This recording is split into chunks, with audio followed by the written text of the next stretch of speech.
Santapan Harian Sabtu 28 Oktober 2023.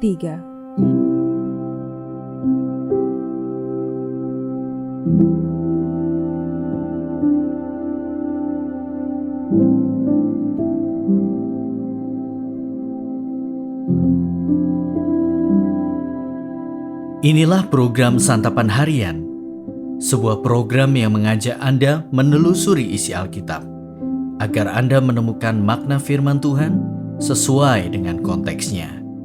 Santapan Harian tertuju bagi Anda yang ingin memiliki kehidupan rohani yang segar, kuat, dan sigap. Hari ini kita akan membaca Yehezkiel pasalnya yang ke-45, ayatnya yang ke-18, hingga pasal 46, ayatnya yang ke-24. Namun kita akan membacanya pada pasalnya yang ke-45, ayat 18, hingga pasal 46, ayatnya yang ketiga. Sebelumnya, mari kita berdoa. Dasar firman-Mu adalah kebenaran, dan segala hukum-hukum-Mu yang adil adalah untuk selama-lamanya. Kini kami hendak merenungkannya dan berpegang pada peringatan-peringatan-Mu. Dalam nama-Mu Kristus, kami mohon, mampukanlah kami. Amin. Yehezkiel 45 ayat 18 sampai 46 ayat yang ketiga. Beginilah firman Tuhan Allah, pada bulan yang pertama pada tanggal 1 bulan itu ambillah seekor lembu jantan muda yang tidak bercela dan sucikanlah tempat kudus itu. Imam harus mengambil sedikit dari darah korban penghapus dosa dan membubuhnya pada tiang-tiang bait suci dan pada keempat sudut jalur keliling yang ada pada mezbah dan pada tiang-tiang pintu gerbang pelataran dalam.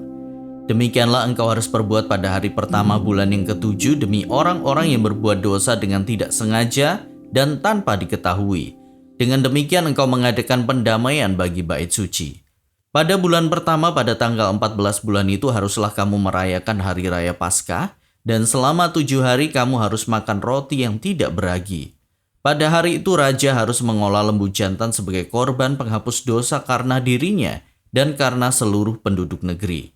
Selama 7 hari-hari raya itu, ia harus mengolah korban bakaran bagi Tuhan. Tiap hari 7 ekor lembu jantan dan 7 ekor domba jantan yang tidak bercela. Dan untuk korban penghapus dosa tiap hari seekor kambing jantan. Sebagai korban sajian ia harus mengolah 1 eva tepung dengan seekor lembu dan 1 eva tepung dengan seekor domba jantan dan minyak 1 hin untuk 1 eva. Pada bulan ke-7 pada tanggal 15 bulan itu yaitu pada hari raya, ia harus mengolah seperti ini selama 7 hari. Korban penghapus dosa, korban bakaran, korban sajian, dan minyak. Beginilah firman Tuhan Allah, pintu gerbang pelataran dalam yang menghadap ke sebelah timur haruslah tertutup selama 6 hari kerja, tetapi pada hari Sabat supaya dibuka, pada hari bulan baru juga supaya dibuka.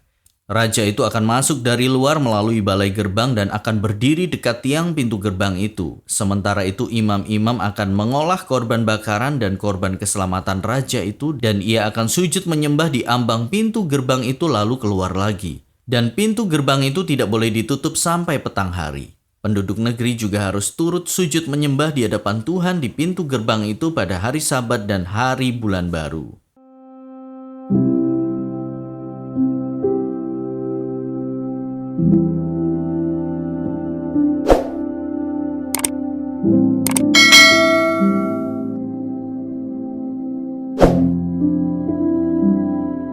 Sahabat Santapan Harian, cerita akan penguasa yang mempermainkan hukum bukanlah hal yang baru.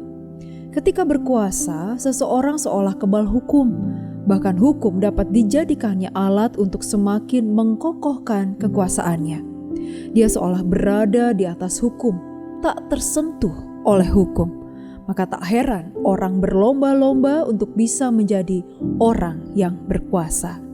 Tetapi bagian firman ini menunjukkan bukan seperti ini harusnya sikap penguasa. Raja haruslah mentaati aturan-aturan yang Tuhan tetapkan.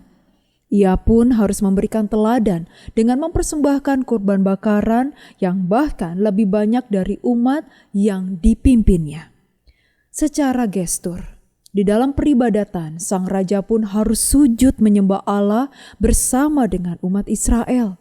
Jadi, seluruh umat Israel menyaksikan penguasa berjuang bersama dengan umat untuk menaati perintah Tuhan yang dinyatakan melalui ritual-ritual ibadah ini.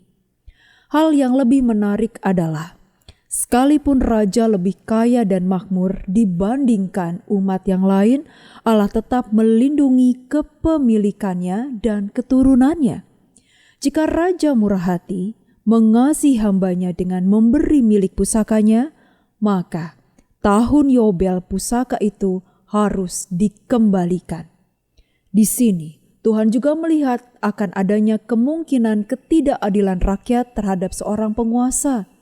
Tetapi untuk raja, Allah juga memperingatkan keras bahwa raja tidaklah boleh merampas milik pusaka rakyat, karena itu akan membuat rakyat menderita. Anak-anak raja juga hanya boleh mendapatkan warisan dari pusakanya sendiri. Di sini Allah juga menjaga umatnya dari kemungkinan penguasa yang lalim. Setiap kita memegang kekuasaan sekalipun porsi yang berbeda-beda. Hak dan keamanan kita haruslah dilindungi, dan juga sebaliknya, yaitu orang-orang yang kurang berkuasa dari kita.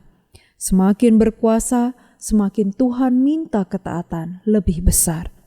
Mari belajar taat dan menggunakan kekuasaan kita justru untuk mengasihi orang yang kita pimpin. Mari kita berdoa. Tuhan, bawalah kami dekat kepadamu. Penuhi kami dengan roh-Mu yang membawa kasih, sukacita, dan damai sejahtera. Mampukanlah kami menjadi terang yang bersinar di dunia ini. Di dalam kasih-Mu Yesus, kami berserah. Amin.